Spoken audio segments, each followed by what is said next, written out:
And Brian is on mute. Yeah, I know some of you out there, you younger folks, are worried that the boomer doesn't know how to do these things. So here we go. I'm really excited about today. Nurya and I have been friends and colleagues for, it's probably going up, I don't know, might even be starting to get close to 10 years. And I remember a rainy day talking in the car with her, talking about her dream of Plainsong Farm. And it's just so fun to watch it grow and develop and take real leadership in the Episcopal Church around agrarian ministry. So Nurya is the co-founder and executive director of Plainsong Farm. And she also happens to be the rector of Holy Spirit Church in Belmont, Michigan. And she's got a half a dozen other jobs that she has, but I'm only going to mention those two.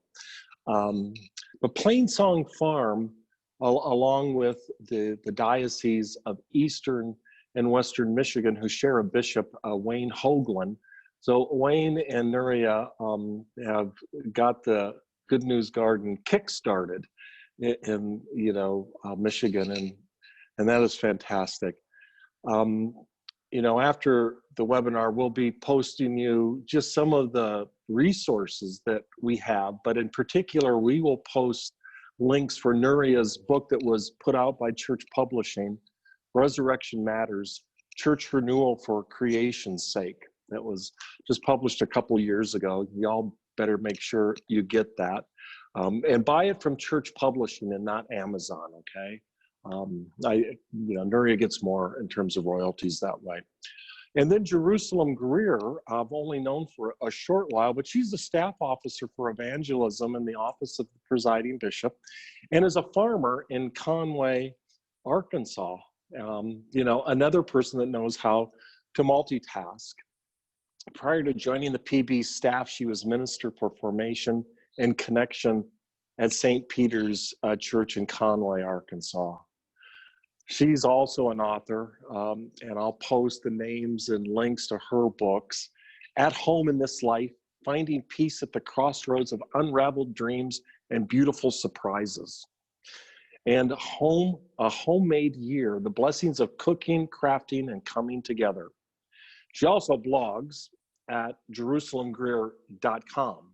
So really excited to have these spokespeople for the Good News Garden movement. Now I'm going to start by asking Jerusalem to tell us about dreams and visions that she had that helped seed this idea.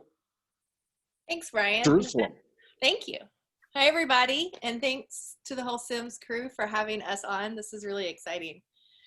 So Good News Garden Movement, where did it come from? Well, as Brian said, I am the staff officer for evangelism for the Episcopal Church. And so the term good news is kind of always floating, right? I'm always looking for good news, trying to help people find, share, seek good news. And so that phrase is constantly in my head.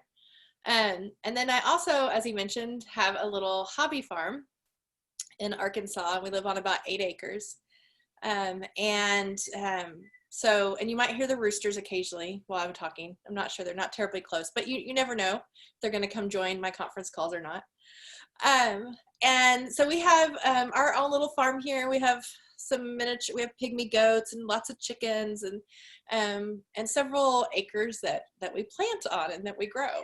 And the third thing that helps inform where this came from is I was a history major in college, one of these, not using my degree per se, but using my degree. And my area of kind of focus was specifically around the domestic living of World War II. And so because of these 3 things, I was and the conversation that I have been to be a part of as part of my job, as far as what do we do in this moment? How do we faithfully respond to COVID-19? Hearing the questions you've probably been asked so many times, what can we do? We want to do something, but we can't leave our house. So what can we actually do that would be helpful? and thinking about how we're going to approach a lot of life differently while we live with this, including worship and many other things. And so I was standing in our garden. We had just started planting, and it just, you know how the Holy Spirit does that thing where it takes all the things swirling around and then they go, you know, it's like making pie dough. It just all of a sudden like clumps together.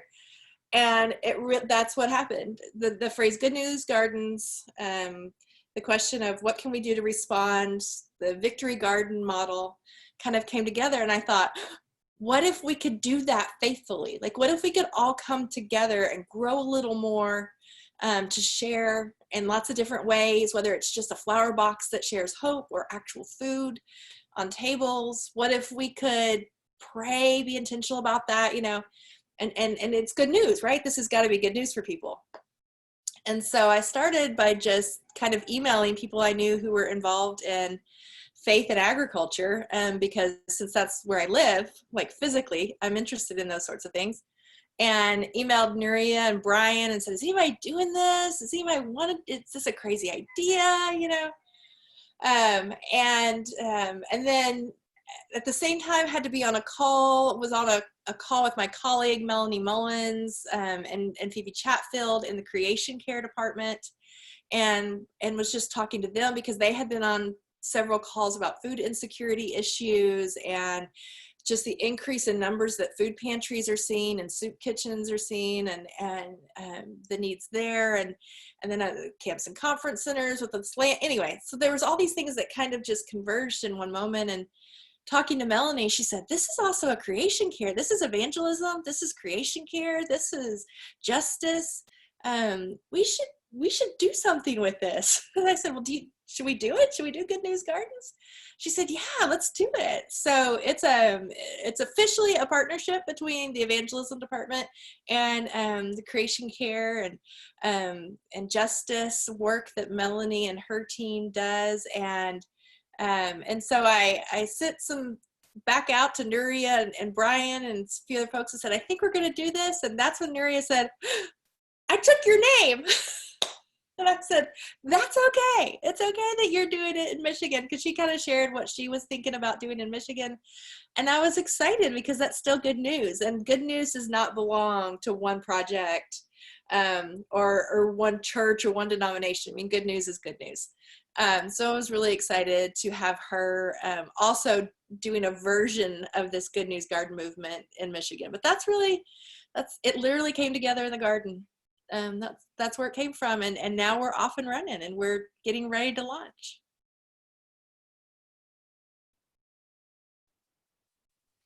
So Nurya, tell us a little bit about how things came together for you.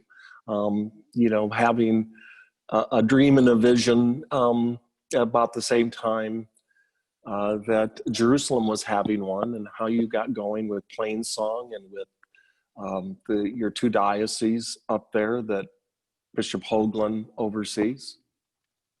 Sure. So Plainsong Farm, that memory that you shared of driving, I was driving in the rain talking to you, and I remember, I think it was like 2014 or it was a while ago, was when God was calling me to begin Plainsong Farm, and I didn't understand why yet, and I definitely didn't understand how.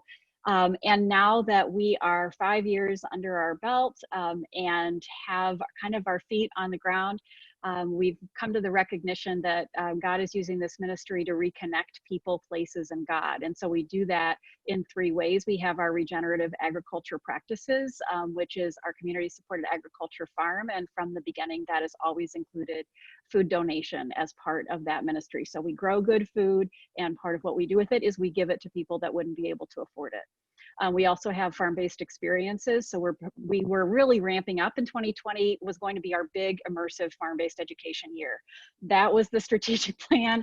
In January, we were going to do a lot of group education. We were very excited about it. Yeah, that isn't happening. And then the last thing that we do, the last of our areas of work, are our national leadership initiatives. And that's where we steward a guide to the Christian food movement that's kind of in redevelopment right now, and started a program called Churchlands to help congregations think and act more faithfully, and to support congregations in acting in a way that reflects the gospel and the land that they hold.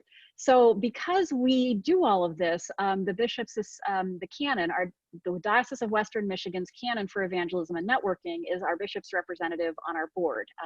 I should say we're a new Episcopal entity. We incorporated in 2019. It's been a fascinating ride.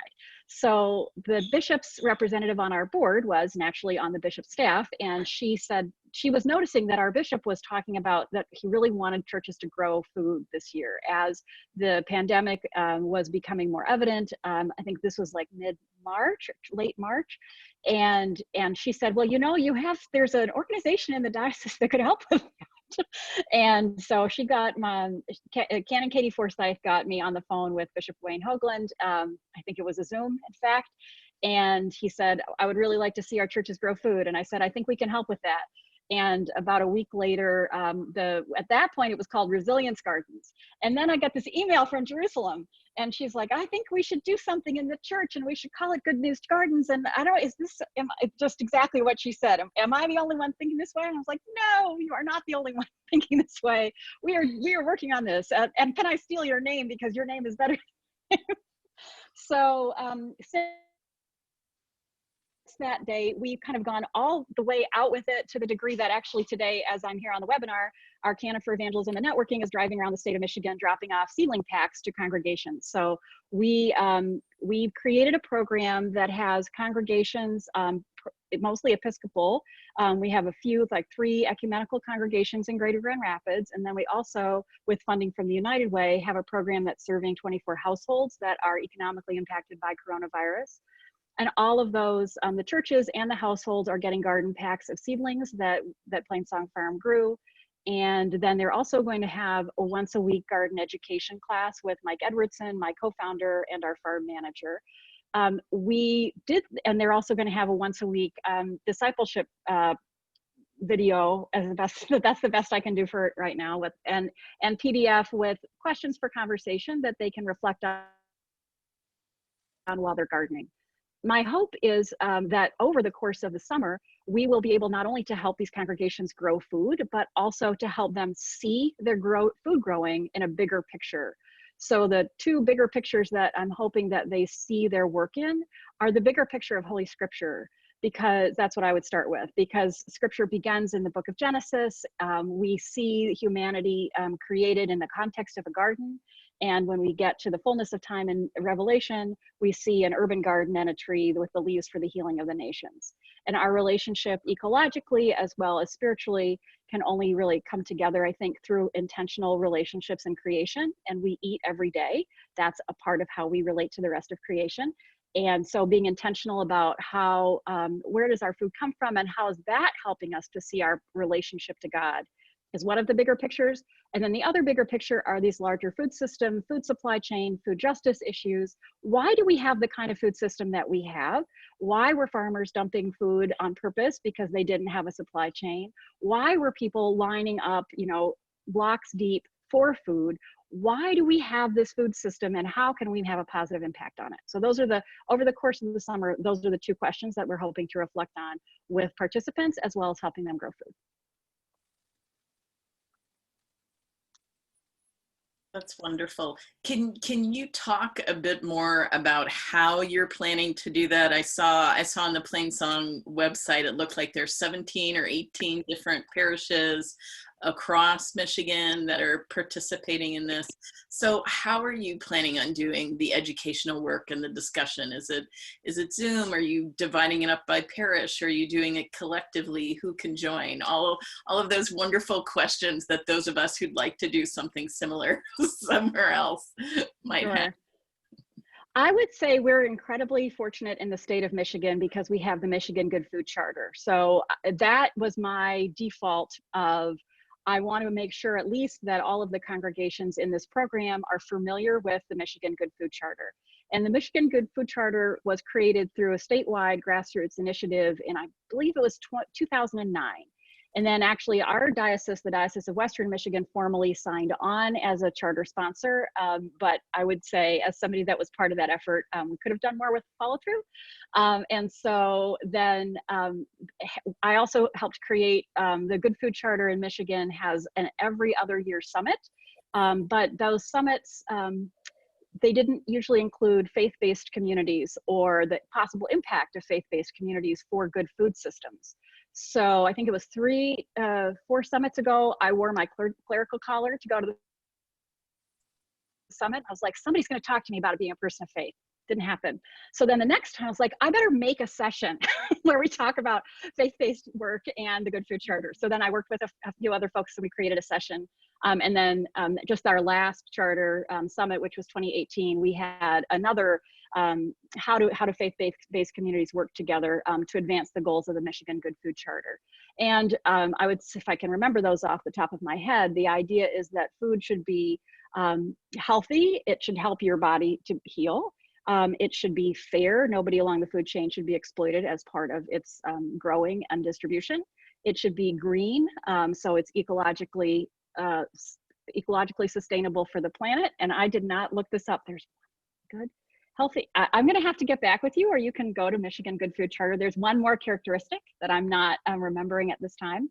But the opportunity is there because all of these congregations are in the state of Michigan, and the Center for Regional Food Systems at our land-grant university has already done this work in our region to think critically about what are the Good Food Charter goals. And that's very kind of a limited strategic side of it, but that's an ongoing initiative that faith-based communities have not yet fully participated in. And I would say the Episcopal Church has not yet fully participated in. And one of the other things I'm talking too much, but one of the other things we've noticed is there are actually congregations doing amazing work, growing food, sharing food, and imagining their property in new ways. And we've discovered that through creating this program. Some of the churches are building gardens for the first time, but some of the churches are like, oh, finally someone's paying attention to the fact that gardening matters. And so that's been linking them and helping them to learn from one another. We also see as a really important aspect and linking them and learning from some of the real experts that we have in the Episcopal Church in Michigan. We have composting experts, we have food growing experts, but they haven't been called upon. They haven't been celebrated. They haven't been recognized and acknowledged for the gifts that they really bring for this ministry. And so we're excited to be able to do that. So probably Zoom and probably, webinar or meeting format. We're going to be doing a new video every Friday and dropping that to our cohort. And that's with the formation part of what we do. I'm going to add just a few comments to what Nurya said in terms of people who are on this call. We've got a couple of other dioceses, 3 dioceses that I can think of as I'm looking at the participant list that have basically Good News Garden going already for years, just without the name, and we hope they'll, sort of affiliate in a way. And one is Seeds of Hope in the Diocese of Los Angeles, and another one is the Gardening Network in the Diocese of Connecticut, and they have also just started a group in that diocese addressing food insecurity. And then a brand new group that I'm aware of, started by a friend of many of you, Lisa Ransom, who's the rector of Mission Farm in Killington, Vermont, has started Beyond the Pew, Episcopal Gardens of Vermont. But those are a few. And then there's just a lot of people on this call who have different agricultural things going on. And I'm not going to list them because I know for sure I'm going to miss someone. But we're taking your advice and we will make this, we're going to move to more of a conversation format and away from webinars so people can speak their own piece. And you'll know who else is on the call, the Zoom, so that there can be interaction in between. And so there's just so much going on in the Episcopal Church related to agrarian ministry. and we're, have been finding each other for years now, but COVID, you're never supposed to let a disaster, pass you by, because there's always opportunities in them. And I think COVID is bringing us together as a movement, and so glad. So I want to toss it back to Jerusalem and talk a little bit about individuals and how they can be involved. There are other people. 8 acres is not a hobby farm, by the way, Jerusalem. That's a farm. There's no such thing as a hobby farm in my book. There's even someone representing a church that calls their church garden a farm. And I think it's accurate. So tell us what some individuals can do to be a part of the movement. Absolutely. So I love what Nurya is doing in Michigan. And I know there's probably some of you that are going, but I'm not in Michigan. How can I be a part of this, right? So that is where the greater offering comes in, that anybody, from an individual to a commercial farm, can be a part of the Good News movement, the Good News Garden movement. And really, it can be anywhere from, like I said, a window box of flowers or a few pots of herbs on your deck to a full-fledged running, big time combine level farm. It's really about intention. It's about setting intention, about committing. And so one of the things that you'll be able to do after this call, if you want to join the Good News Garden movement, is we have a form that allows you to sign up to be a part of this community and a part of this movement. And all we ask are 3 things. There's 3 things that we're asking people to commit to join the Good News Garden movement. And the first one is to just plant more. And so if that means planting for the first time, or if that means planting actual extra rows, or maybe that means getting another chicken for your flock, right? Just more, whatever more looks like for you in order to share it. And I had a friend actually the other day text me and says, I want to be a part of the Good News Garden movement, but I only have a few herbs and some pots. How can I do this? And of course I was like, well, you can do these 3 things, but the way you can share your herbs, for instance, I said, is find someone who lives alone, or has been affected by COVID or various things, someone who's really needs to hear good news and taste good news, and bake them something with your herbs, or gather up a bouquet of herbs and take them to them. So, sometimes we think big and we think grand, and if we have that scale, that's great, but it can start with the individual. It can start with a loaf of focaccia bread sprinkled with rosemary. So anybody can participate. So the first thing you commit to is to plant.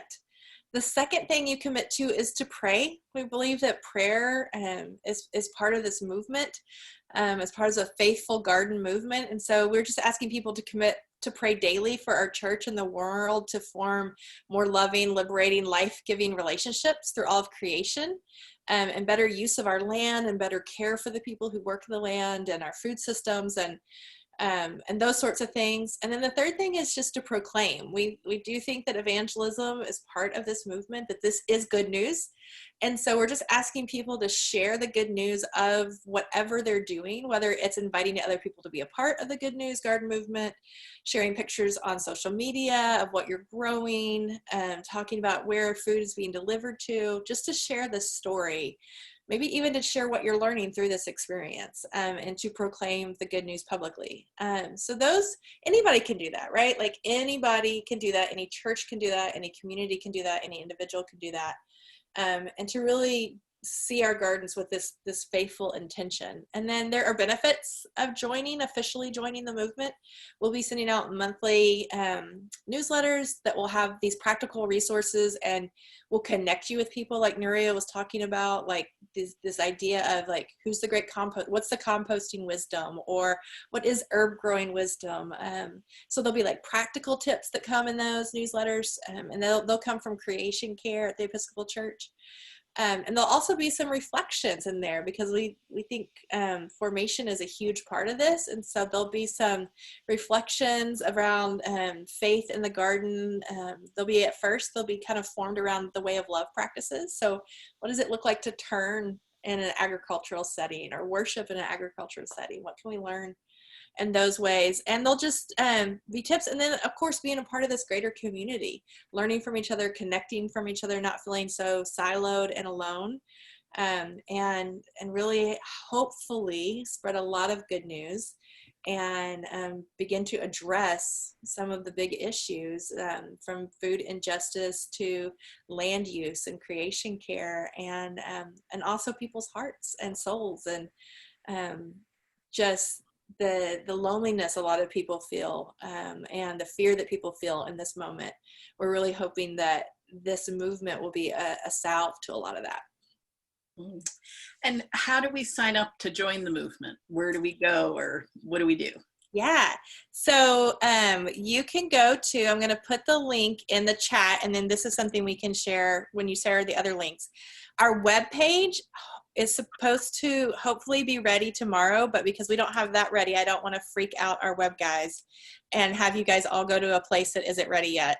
So I'm just going to put the form link in there. Eventually, you'll be able to go to a website page on the Episcopal Church page that will include links to the form, links to safe practices in the garden during COVID, links to Creation Care's page, evangelism's page, and also the Agrarian Ministries of the Episcopal Church Facebook group. So there'll be several good links on there, an easy thing to share to people. But here is this link to the form gives you all of those commitments, so you can look through and make sure you're really, you don't have to remember everything I just said.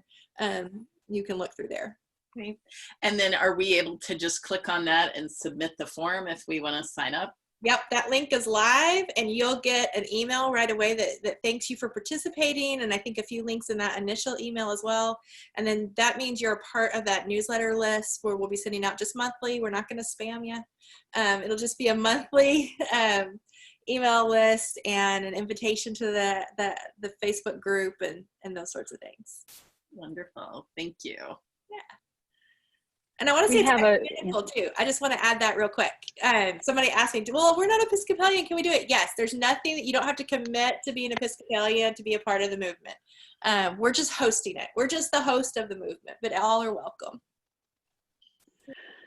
We have, if people want to keep up on what's happening with Plainsong Farm and the Good News Gardens movement in Michigan, we'll be putting that in our monthly newsletter as well. So we also send out once a month, and the sign up is on the first page of our website, which is plainsongfarm.com.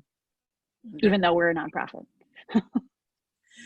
And please, everyone use the Agrarian Ministry Episcopal Church Facebook group. We're getting just a lot of great posts from many of you who are on this call, just sharing your story and sharing pictures and videos of what's growing and what you're doing and what your hopes and dreams are and questions. One of the exciting things that I'm finding from this Facebook group is all the people who are working in agriculture. We've had a number of people who have joined who work for county extension and master gardeners. And so don't be afraid to ask technical questions, because we've had people on the group that can answer just about anything. Great.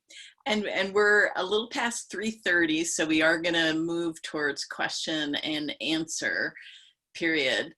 And a number of the comments in the chat box, and something that we were all talking about before the webinar, is really the question of how do we connect with each other? You know, if it's a movement, which is what we're talking about, and it is, that involves people coming together. So how do we get to know who's on here? How do we connect? How do we know what resources are out? So for right now, Jerusalem posted that link to the Good News Garden form. It sounds like the national website is going to be going live this week, so that'll be a great connecting point. Brian has mentioned the Agrarian Ministries. If you just type in Agrarian Ministries Episcopal in Facebook, you come up to it, you're asked to answer a few questions to make sure you're a human being. and you're in, and it's been a wonderful way to connect with each other. And Sim is continuing to look at how to use Zoom, how to gather in meetings, to have people see each other, hear each other, what other topics people are interested in, and to what extent do we just want some time just to talk to each other and hear about more informally about what each other are doing and have questions. So this is all in process. We're delighted that everyone's here, and we're looking forward to building a movement together. There was a question from Dennis Howard. Are you familiar with churches that are landlocked and have found ways to create church gardens off sites? For example, having churches forge working relationships with commercial farms. A couple of the churches that we're working with in our program, one of the things that we said to them right away is we recognize that some churches are in urban contexts where there isn't enough space or it's not suitable space for your garden. But if you have, your church isn't your building and it's not just the property and around your building, your church is the community that gathers for worship. So if there are, and in this era, we can say that gathers for worship online or in person. So we invited congregations, if there was a member or a few members of the church that wanted to provide their property for the garden to be grown, that was a perfectly viable alternative. And just today, I got a set of pictures from one of our big downtown church, the big downtown Grand Rapids, who is growing on land that's actually like 5 miles maybe away from the farm, about 30 miles away from the church. But that's where there was a member that had land that was able to make that available and was excited to grow on behalf of congregations. Megan and Dave and the folks at St. Mark's that made that happen and said, well, we're going to support you as a grower, and we see that you're growing on behalf of our church. So I would just encourage people to not think that your church is only your building. I mean, that's part of what we're learning in this pandemic, is that the work of the Spirit is a lot bigger than what happens in the properties that we hold together. Yeah, a couple of thoughts in terms of our properties where you can get creative is, many of us have parking lots that are not being completely used, except for maybe a couple times a year, and to be, to put some raised beds in. The cathedral in Memphis, St. Mary's, has a hydroponic garden in their parking lot. And think about finding ways to partner with Episcopal camps and conference centers throughout the country. You'll be hearing more about some of the work that they are going to be doing in terms of food security in their own communities, as many of them are closing down their programs. And we'll probably need to do a conversation on Zoom about those things. So remember your camps and conference centers in your diocese. But you can get creative, even start putting planting starts indoors that you can have ready and donate to various organizations. So, even in the middle of the winter, get some grow lights together and find some unused space in your congregation to start growing inside. So, but there's all sorts of amazing ways you can partner. And again, I'm going to keep saying it over and over. Get a hold of County Extension. They've got ideas, great ways where you can work with them as well. And one of the things Rose Hayden Smith mentioned on the last webinar was sort of the creation of a food corps, kind of an AmeriCorps for young adults who really want to participate in farming and food growing work. And Nurya, I know at Plainsong you have tried, this year to have the young adult fellowship program and have done that before. Can you talk a bit about that and how it usually works, or what some of your plans for that might be? Absolutely. We had our first young adult fellowship cohort a year ago, And the goal of Plainsong Farm when we began was to provide an opportunity for young adults to integrate Christian faith and regenerative sustainable agriculture practice. And we modeled that, the fellowship program, on a very successful, in terms of long range impact program in the Jewish world, that is hosted by an organization called Hazon, that's Hazon, and they have a program on a farm called Adamah in Connecticut. And Adamah Farm has cohorts of young adults for 3 months at a time. They do that 3 times a year. And the young adults farm for a portion of the day, pray. They pray every day, they farm every day, they learn every day. And some of the things that they learn about are the wider food systems issues that have had ecological and public health impacts. But that one of the other things they learn about is their religious tradition, and what are the teachings and the wisdom of their religious tradition that inspire and equip them to be advocates for health and justice. And so there wasn't a similar program in the Christian world, and so we wanted to create one. And last year we created that first cohort. We had fellows from Massachusetts, California, and Ohio, and then we had a summer program manager from North Carolina, and it was beautiful, and we were so bummed to cancel it this year.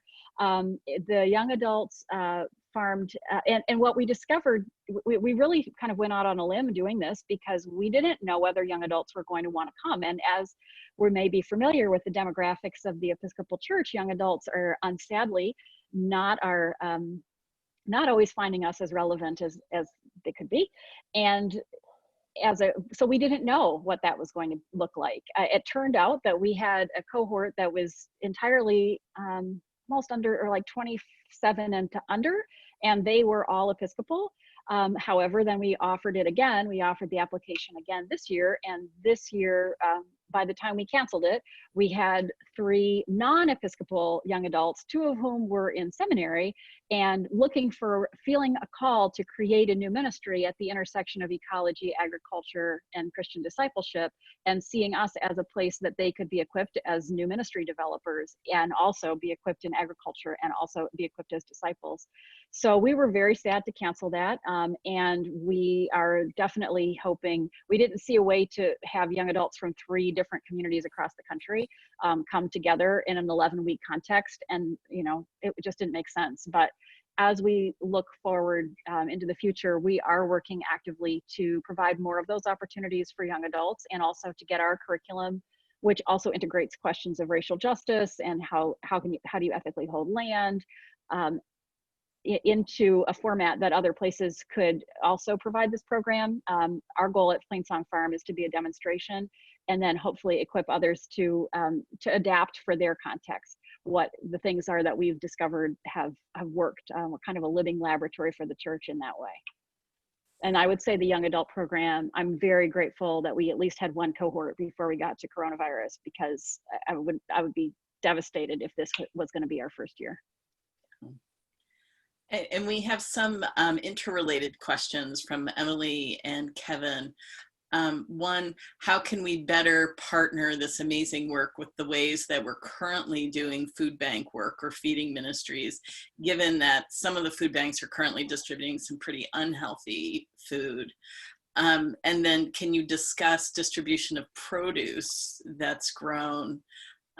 Since there are many ways to go about this, sometimes there can be barriers to doing this with food banks. And what creative ways have you seen for churches or individuals to distribute their produce? I want the other panelists. So I'm going to look at Jerusalem. Yeah. Yeah. I can speak to this a little bit, and then hopefully some other people can jump in. It can be a barrier for lots of different reasons. One, the storing of fresh farm-grown produce is harder. The more organic something is, something that's not been genetically modified and sprayed and lots of things, doesn't last as long. It's more perishable quicker. And so there has to be, like for our food pantry, if we want to give directly from our garden to our food pantry, we have to take the morning of the food pantry and drop off before they open, or maybe depending on what the produce is. Like if it's greens, it needs to be the morning of. If it's tomatoes, it could probably be the night before, the day before we could drop it off. So it depends on how shelf stable your food is, because they might not have lots of ways to handle it. to store fresh produce. Another issue can be with that the people who come in, the friends of the food pantry, don't always know how to prepare fresh produce. Again, depending on where you live, some places there's a wide knowledge of how to use fresh vegetables, and other places there is not. And so sometimes you also have to think about what that is, or provide recipes, simple recipes. I know some places try to do some cooking workshops under normal circumstances, when you can get people together to do that, to do education around how to even use healthy ingredients, because there's a lack of awareness.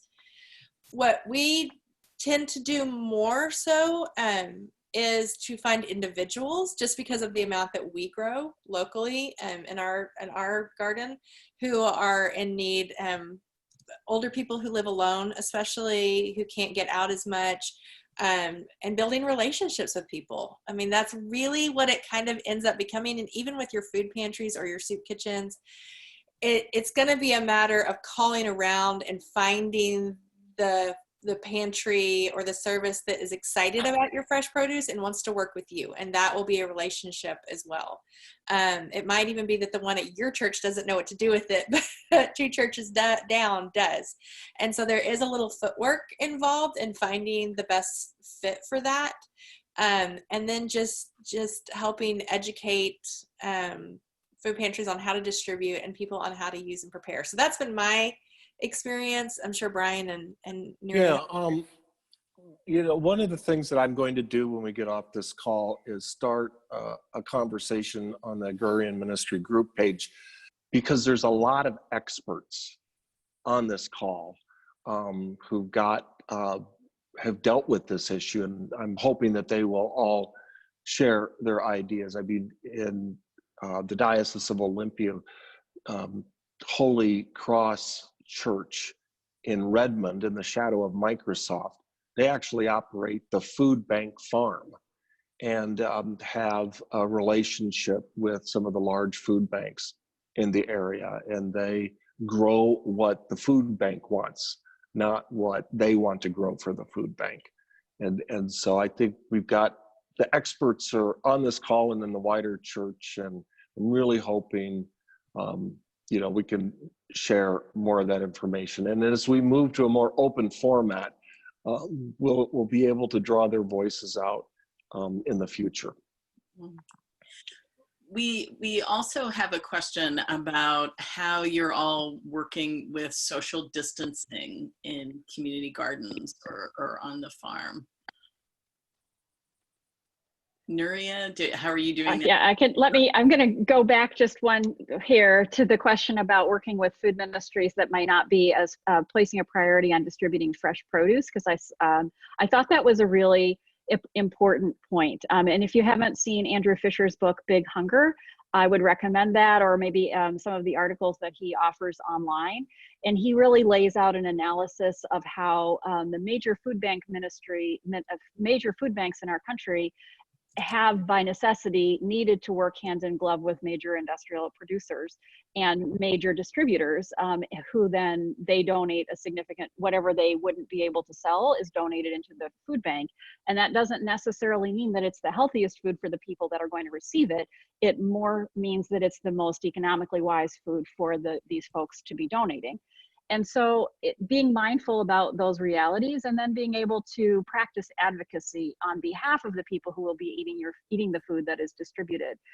We have the same situation in Grand Rapids, not so much necessarily with our food bank, but in some of the downtown feeding ministries, not the Episcopal Church's ministry, but I was a youth minister for a couple years in the early 2010s, and we always did an urban plunge, and we ate at places that were feeding people who were hungry downtown.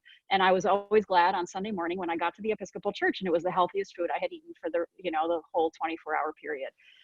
But as a person of faith who trusts that Christ has come to provide us abundant life, and that the will of God is health and salvation, that's health and salvation, we have a leg to stand on to say that it's important that the food that if we participate in a feeding ministry, we want that food to actually do good to the people who eat it, that empty calories are not enough, and that the goal of the food is to benefit the person who's receiving it. That was long. So I would just say we're doing social distancing at the farm. We have some gardening tips that we adopted from the Vermont extension, I believe. And so we're passing those out to our Good News Gardens participants, and very much encouraging people to wear their masks, stay 6 feet apart. Our folks at the farm are keeping themselves healthy so we can have a growing season. And so we're very mindful of that, and we consider it to be really important. And you need to sort of follow whatever your state requirements are. In my state, Washington, is still 5 people. So, we bring your Purell, wear your mask, and stay 6 feet apart, but no more than 5. So just, I think we all need to be mindful of sort of both the government regulations and what our bishop and diocese is saying.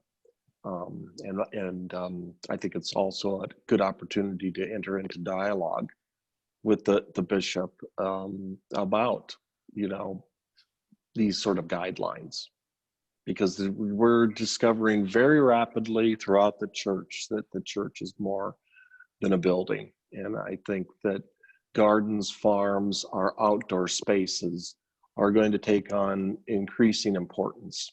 Mm-hmm. And in saying that, because I know some of you will start ringing off, so I want to just tease the next webinar that we're hoping to do in a couple of weeks. We'll get information out. You'll hear about it. But we're going to look at outdoor worship. And Anna Woofenden, who has just put out a book, and I bet Nurya has the title of it memorized because it's escaping me all of a sudden. Of course, Anna might be on this call and she could just put it in the chat. And but she will be presenting along with Brian Cole, who's a board member of SIM, but also is the bishop of East Tennessee. And a number of his churches, are engaged in outdoor worship, and his own background is in terms of the outdoors and agrarian ministry. And so I think it'll be a really great dialogue. But I think we're going to come increasingly understand that, worship takes a lot of forms, including just putting our hands in the dirt. As simple as that. This is God's table. Okay.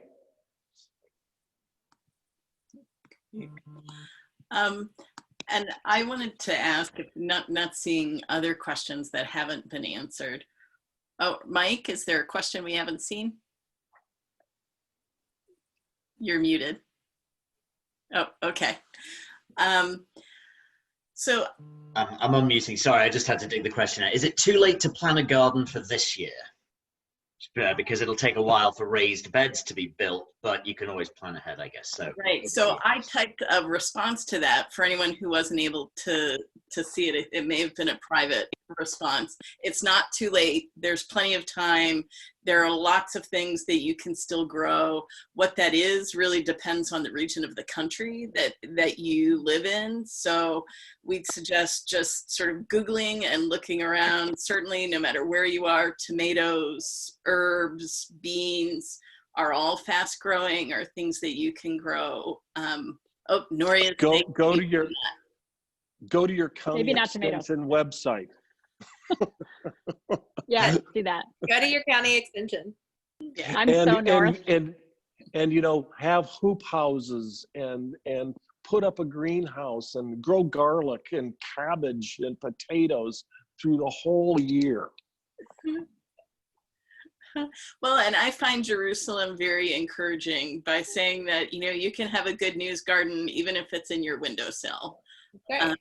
That, whatever you can grow, go for it. So Emily Umer has a great question, which was actually sort of, I wanted to ask you all to talk specifically about justice issues. I was just in a meeting yesterday where a lot of conversation about justice focused on the assumption that justice was advocacy work and writing letters. to representatives and trying to get national policy changed. So I think what we're talking about is a much more kind of nuanced idea of what justice really is. And Emily's asking, can we also talk about how not to perpetuate colonization with our gardening? So there's really huge questions. Shout out to Emily. She's our summer program manager. So thank you for that. I have a quick response, but it's not going to be good enough. So I would say the first thing that we have to do is be mindful to keep a spirit of inquiry. Like that question, how do we garden in a way that doesn't perpetuate colonialism, is a really critical question for us, especially in the Episcopal Church, to keep mindful about and to take seriously. And the second thing I would say is to garden with, don't garden for. So how can we be in relationship with people that are authentic? If we have land and other people don't have land, how can we, instead of like our land is for you or you're supposed to come onto our land, can we remember that it's actually all God's land, and it's not? And how do we hold God's land in a way that is beneficial for all God's people? And then I think the third thing I would say would be, and this is what I think I continue to struggle with, is seek to give away the power that you have. We in the Episcopal Church, we have money a lot of the times, and we have land a lot of the times, and we need to be honest about the fact that we have in many cases received that money and that land through means that were not just. How can we ask God to work through us to create justice with what we've received, even if that means that we diminish and others increase? That would be isn't that what Mary talked about in Magnificat? Yeah, that's so great, Nurya. It is all God's land. I think it's always going to come back to relationship. I think that's a huge part of it, especially depending on where we're located, and where these gardens are, and who, I'm going to be one of the people that always pushes back on calling a food pantry friend a client, right? Like we're neighbors, we're friends, we're community. Like let's have relationship with each other. I think actually starting with Anna's book, if you really want to kind of look into this, starting with This is God's Table, if you're new to thinking about gardening and justice together and relational gardening, it's a really great book to start with. I just finished it. It's dog-eared throughout, but she gives the whole story of how she planted the garden church, and I'm sure she'll talk about some of that next week on the next webinar. But the part that I think speaks to this is she talks about that tension.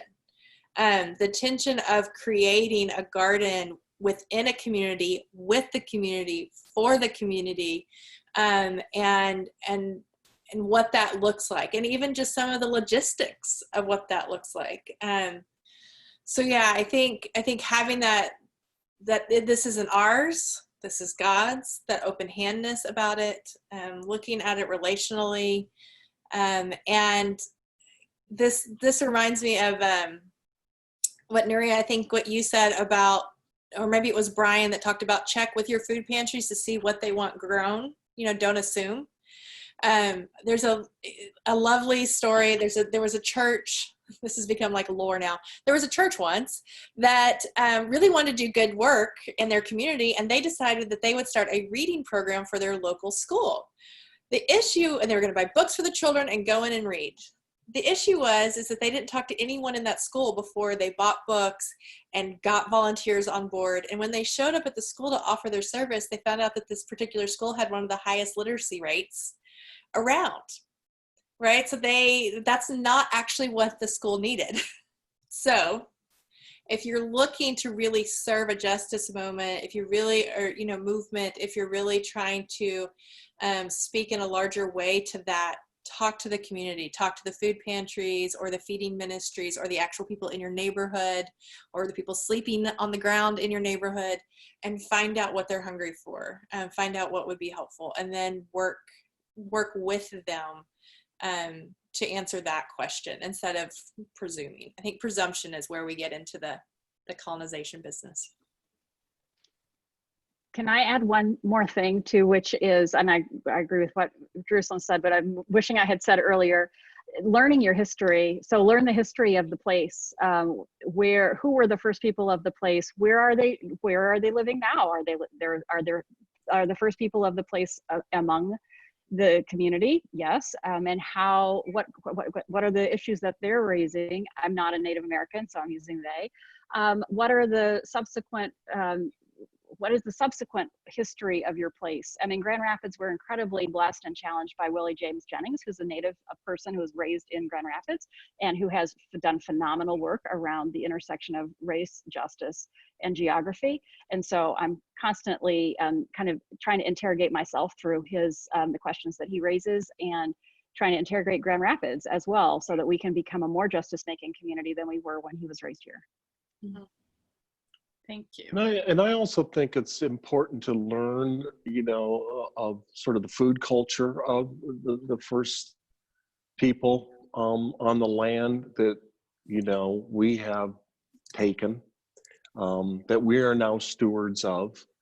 I mean, I've been seeing more and more churches plant 3 sister gardens, which is, something that a lot of First Nations share that tradition of planting corn, squash, and beans together. Something in 3 sisters is something that has theological meaning to us as a Trinity, and I, love the idea. I mean, Jerusalem posted on the Facebook group that they've planted a 3 sisters garden that includes blue corn from the Diocese of Navajo land in Arkansas. And I think that there's some creative things we can do to learn about the first people and their diets and what they ate. And, let's be generous in how we invite them in, and for us to listen to them in terms of food and growing and planting. I think it's a huge opportunity for us. Great. Thank you, Brian. We're at 4:00, and we'd like to thank everyone who made this such a wonderful conversation and time together. So special thanks to Nurya and Jerusalem for sharing their wisdom with us. And I want to point out to Brian Sellers-Petersen, who really is the one that has brought everyone in his orbit, which is pretty much everyone in the Episcopal Church, together around this issue. So thank you very much, Brian. We're so grateful. And Jim Goodman will now lead us in a closing reflection. Jim, you're muted. This is a portion of the Mad Farmers Liberation Front manifesto. Put your faith in the 2 inches of humus that will build under the trees every 1,000 years. Listen to carrion. Put your ear close and hear the faint chattering of the songs that are to come. Expect the end of the world. Laugh. Laughter is immeasurable. Be joyful though you have considered all the facts. So long as women do not go cheap for power, please women more than men. Ask yourself, will this satisfy a woman satisfied to bear a child? Will this disturb the sleep of a woman near to giving birth? Go with your love to the fields, lie easy in the shade, rest your head in her lap, in his lap. Swear allegiance to what is nighest to your thoughts. As soon as the generals and the politicos can predict the motions of your mind, lose it. Leave it as a sign to mark a false trail, the way you didn't go. Be like the fox who makes more tracks than necessary, some in the wrong direction. Practice resurrection. Amen. Thank you, Jim. And thank you all. It's wonderful to be together, and we look forward. We'll be sending you an email with more information including the link to the new DFMS website that's going up, and information about the next webinar. And we look forward to seeing you online in the meantime. Thanks all. Thanks, everyone. Thank you.